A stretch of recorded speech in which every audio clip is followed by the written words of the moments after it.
Hey, everybody, and welcome to another episode of the Sell More Book Show, episode 607. I'm Brian Cohen from Best Page Forward, joined by Tracy Fredyrchowski, who is a fantastic Amish romance and Amish fiction author. How are you, Tracy? I am doing wonderful. Thank you very much. I'm very honored to be here with you today. We're very happy to have you. I'm very happy to have you. We go way back. We have worked together. You were a part of Author Ad School, moved up to getting coaching from us, part of the inaugural Pathfinders group, went on to be one of our wonderful coaches in our Groundbreakers program. And it's been a long ride. It's been a good ride. And I just have loved seeing you to continue succeeding, growing in success with every passing year. Every year gets a little better. Every year I learn a little more, and every year my income goes up. So we're good. Yeah, exactly. And I think one thing that you and your wonderful cohort in our Groundbreakers Mastermind, Christine Sterling, have in common is you write clean. And we've had so many people this year, so many guests on the show who do not write clean. And so I don't know if we've accidentally given people the impression that the only people who succeed write sex scenes, but it's not actually true. There is a big market out there for the clean stuff. And so, man, before you found your success and when you were kind of in the midst of success, did you ever have that well, it only seems like the spicy people can do this? Did you ever have that feeling? Do you know, I will admit right here on your podcast that some of the very first books I read as a young adult were the spicy stuff, because that's what my mom had in the house. That's so funny. So I was an avid reader as a child, but when I got older and we could sneak some of our my mom's books, then things got a little on the spicy side. But after I had children of my own, then no, I didn't really read the spicy anymore. So there was a period, but I never really thought that the only way I was going to be successful was to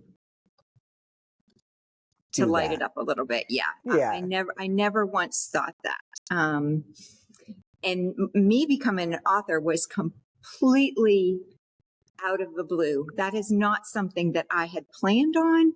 It just happened. It happened by my love of simple living and being raised and reared up nestled between three Amish communities. So I had Amish neighbors and knew the culture and knew what they believed in, how I could write them. And I just started reading Amish. I've probably read hundreds of books in my genre before I even started. And I started by blogging.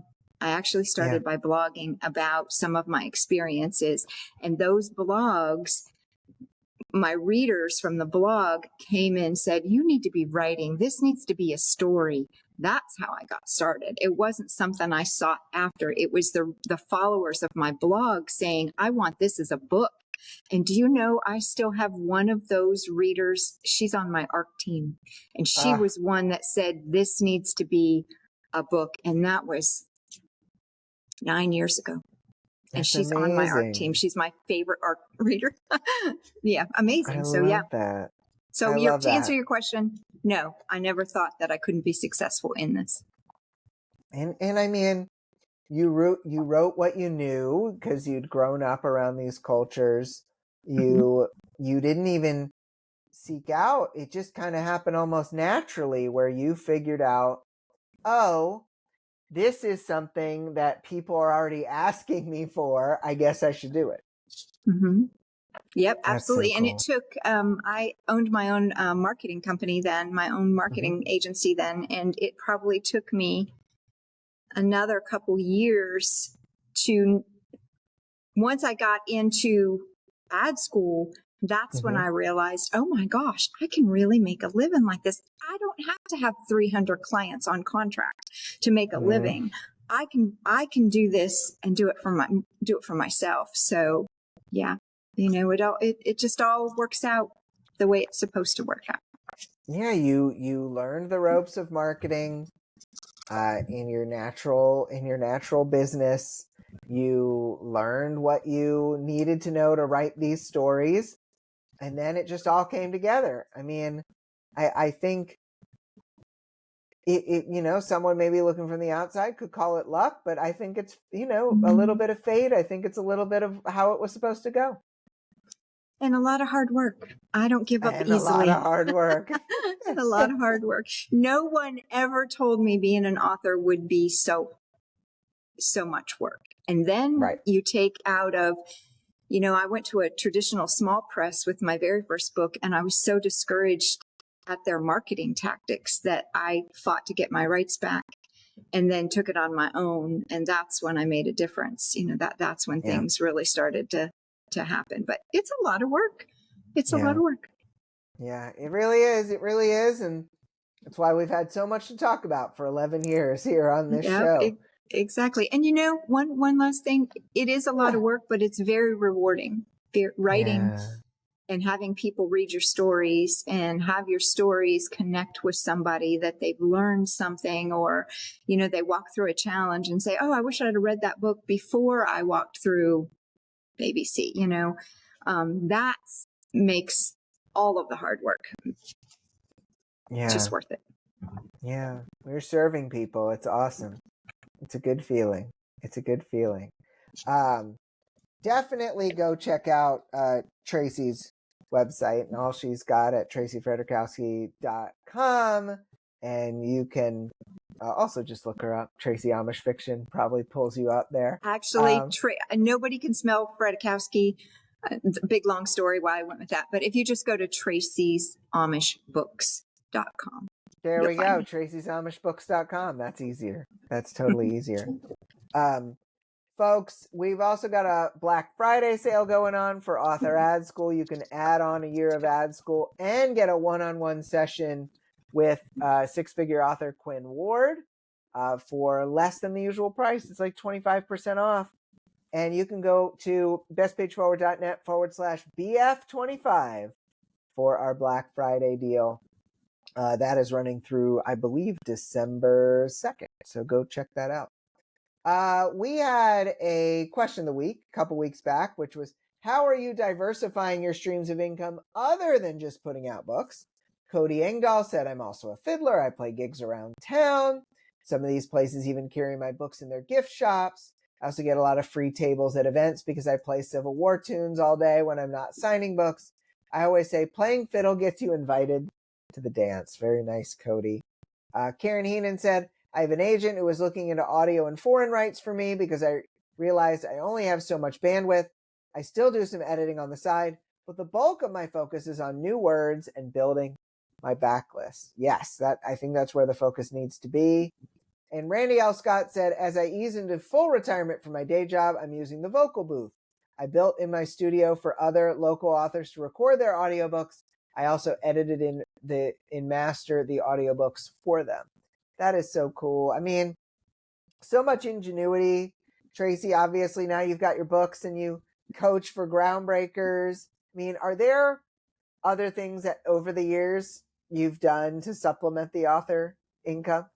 There are more than just what I do with you and the books. I mean, I'm an affiliate marketer, so I make money being an affiliate marketer every month. That just nonchalantly just rolls into my bank account. I help somebody with their Etsy store, so I get a commission off of that. I've done covers for people. So, successful authors know the importance of diversifying their income. That all of your apples can't be in one basket, and you never know where a slump's going to come with your sales, and you need to be ready to have something in your backup plan to work with that. So I have multiple streams of income when it comes to my career. Yeah. Yeah. I mean, I think it's so helpful that if something drops off, you're not beholden to it. Mm-hmm. That's because things fluctuate from time to time, and it's good to be ready. It's good to be prepared. Yep. So great answers, everybody. You can answer the question of the week over at Sell More Book Show After Party Facebook group or in the at sellmorebookshow.com. We'll read several answers of yours every single week of this show. Let's get into the top story. Help Amazon help you. If you've noticed some changes on Amazon lately, you're not alone. Over the past few months, authors have reported strange behavior in the rank system, unusual sales patterns, and more. They all seem to have started because Amazon changed their algorithm, and in a big way. Quote, Amazon quietly rolled out a significant algorithm update in May, replacing the long-standing A9 system with what's now known as A10, reports Adana Moriarty for Writers and Publishers Network. This might not mean much to you at the moment, but if you have books on Amazon, read on. The new algorithm, which the public has nicknamed A10, seems designed to reward authenticity, which could be good news considering all the AI-generated content these days. Quote, it also prioritizes reader engagement and relevance rather than the usual keyword tricks. Old tactics like stuffing your subtitle with keywords aren't only ineffective, they may hurt your visibility, end quote. Moriarty says A10 seems to be looking for natural-sounding descriptions and evidence that you have a legitimate author platform on and off Amazon. That's right, Amazon's new system is said to use data from social media, websites, and newsletters as signals of an author's legitimacy. Amazon started collecting this data several years ago and even provides Amazon attribution tools that authors can use when driving traffic to the store themselves. If that sounds too complicated, don't worry. You can focus on being yourself by writing good books and book pages. Quote, Amazon now deprioritizes descriptions or subtitles packed with awkward repeated keywords, says the author. Keyword strings should be almost conversational, but definitely readable. The way someone might type them into a search. Quote, the A10 algorithm prioritizes clarity, coherence, and reader experience. If your book description sounds more like it was written for a search engine than for a reader, you're likely hurting your visibility, end quote. Amazon ads are also becoming more important in boosting relevance. While they've always driven visibility, ad conversions to sales is key. This means getting your targets right, then having a strong cover and well-aligned book description so you get a high conversion rate. All of this helps Amazon know who to show your book. Quote, A10 is all about helping the right readers find your book. It's not just about matching keywords, it's about matching purpose. I thought this was interesting, Tracy. It felt like, and this is kind of a comment I made on the show the last couple of weeks, everyone talking about the Amazon algorithm thinks it's doing different things because nobody works at Amazon and is currently in on what the Amazon algorithm changes were. But some of this may have resonated, some of it may not have. What did you think when you read this one, Tracy? This is like old news to me. I don't know. It's just repeated stuff that I knew last year. So right. I haven't really thought too much about it.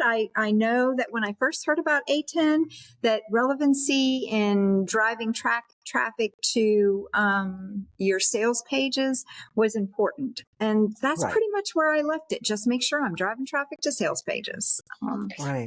Right. Yeah. No, I mean, stuffing keywords, this is something we've advised against in Author Ad School for quite some time, possibly like 2 years. A lot of these things, and maybe some of those old tricks were still working, but if this is true, and I still think of any article right now about the Amazon algorithm being speculative until we have more info, but I think that making sure that your 7 KDP metadata keywords are something someone would actually search, that your Amazon keywords when you put in ads are things that people would actually search, that your subtitles aren't using like 7 adjectives and trying to fill that space up with anything other than really the genre and maybe the trope. Like, if you were doing those things and they were working, it was probably a limited time that they were going to still work, because Amazon is going to reward the real deal books. And that is something that I think real deal authors like us can do and use to our benefit. So, Absolutely. yeah. Tracy, going into the hot potatoes of wisdom questions, what would you say are the most common mistakes authors are making with their book pages and their metadata?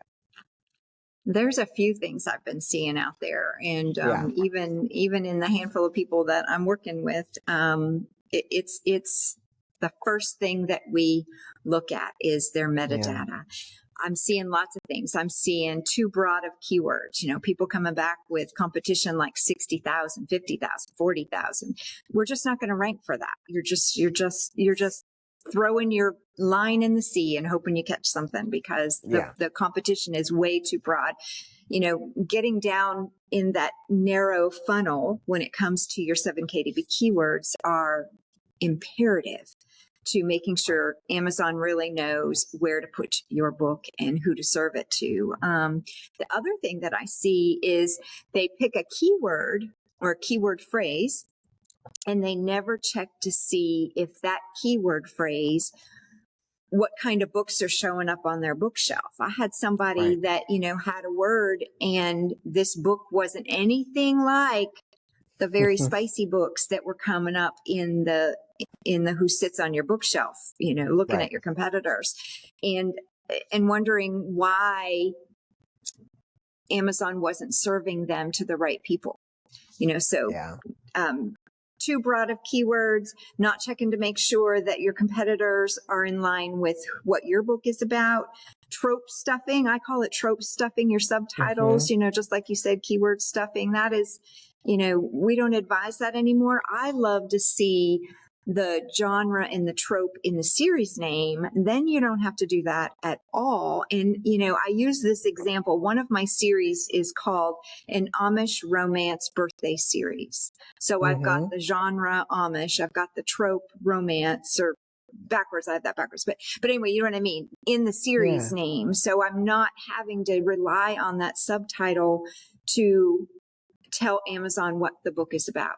I have everything that they need to know right in the subtitle. I think buyers are getting smarter, Brian. I think that they're getting smarter about using long tail keyword phrases, meaning they don't want to muddle through 50 pages on Amazon, and they're not going to find the book that they want. So they've gotten smart to put in exactly what they're looking for. I want a time travel mystery, time travel mystery set in America. Long tail keywords. Buyers are getting smarter about their time and how long it takes them to find the book that they're after.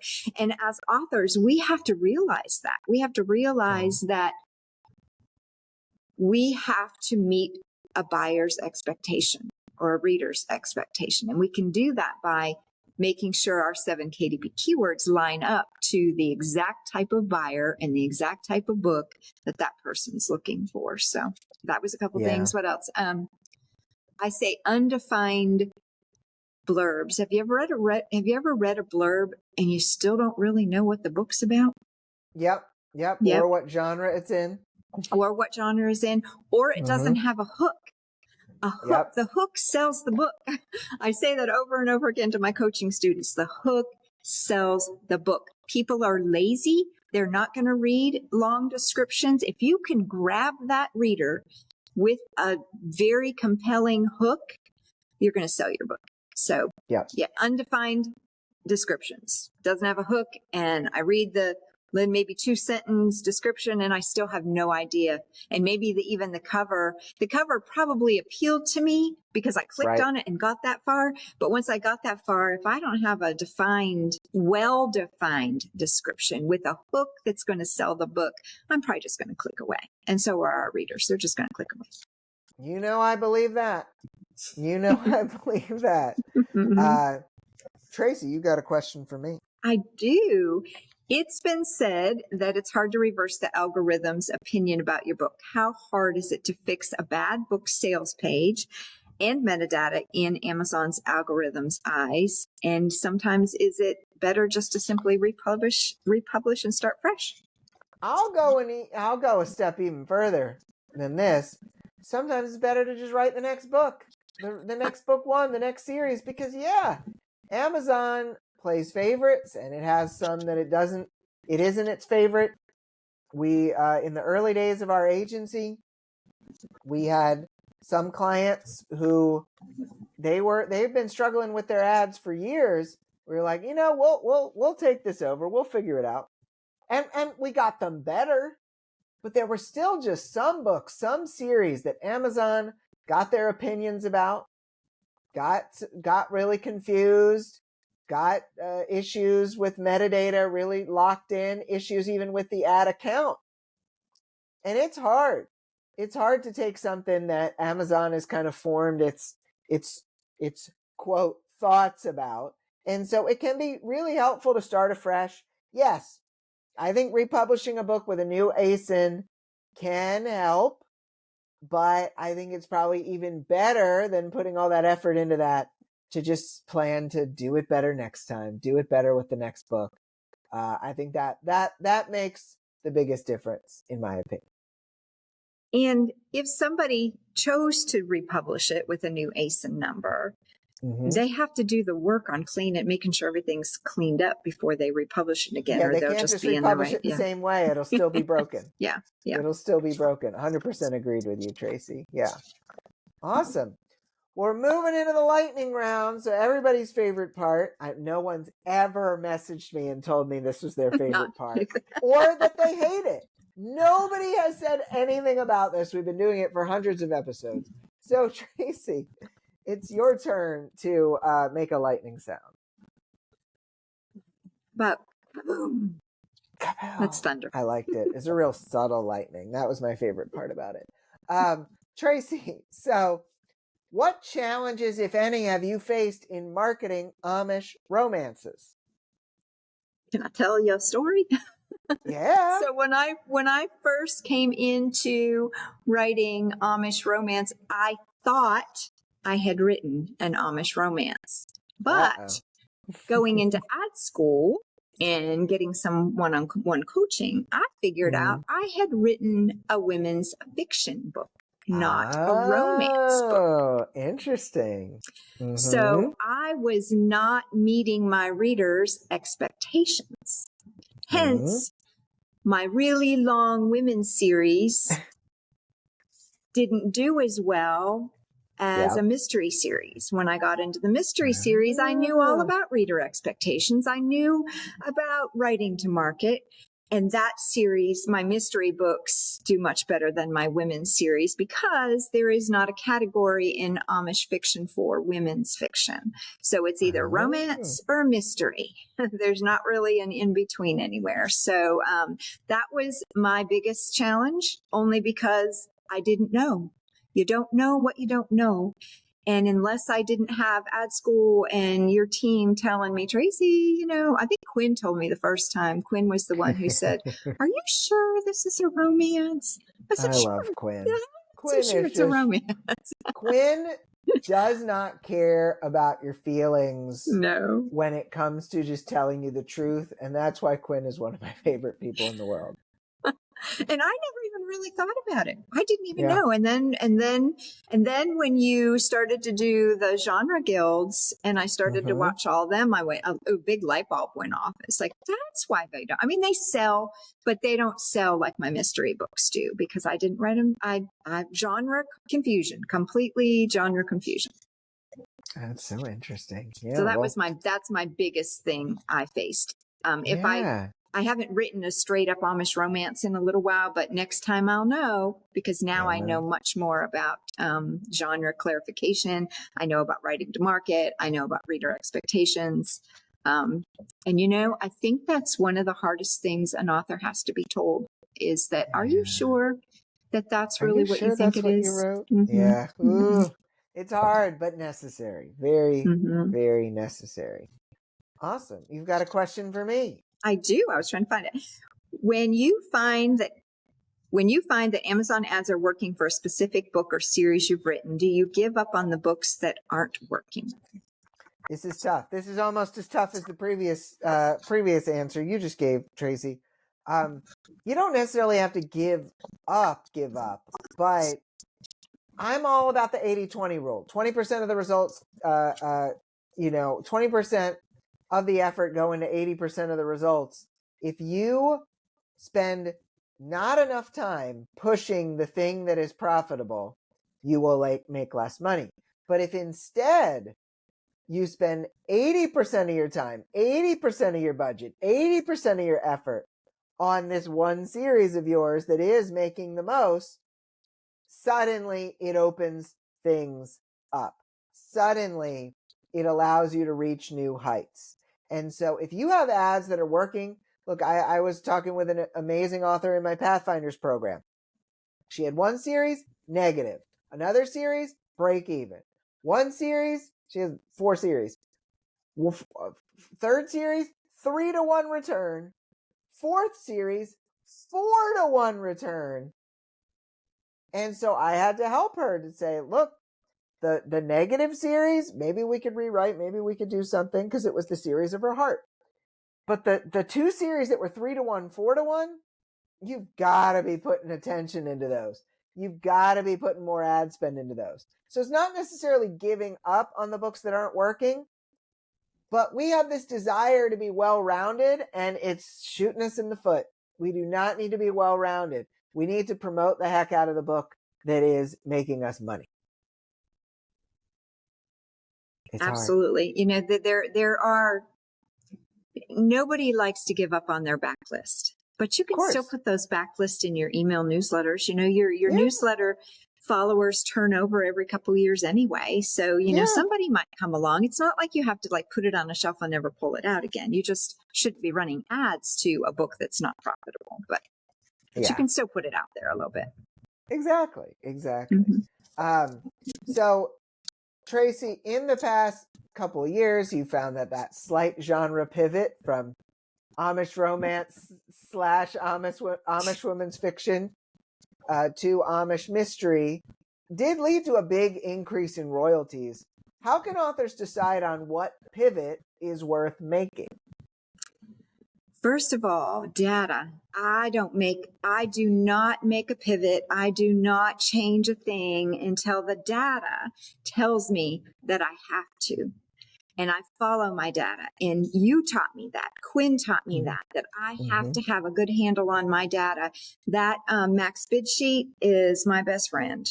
I use that often. I use a series evaluation sheet that Sarah did. I use that quite often. I know at any point in my career and in my books, which books are the conversion rate has gotten out of control or the ROI isn't good. That's how I make decisions. I had my very first series, this women's fiction one. My ROI is pretty good for the whole series because it's a long series. The conversion rate isn't very good. Yeah. I don't spend a lot of time on it anymore because the data told me that.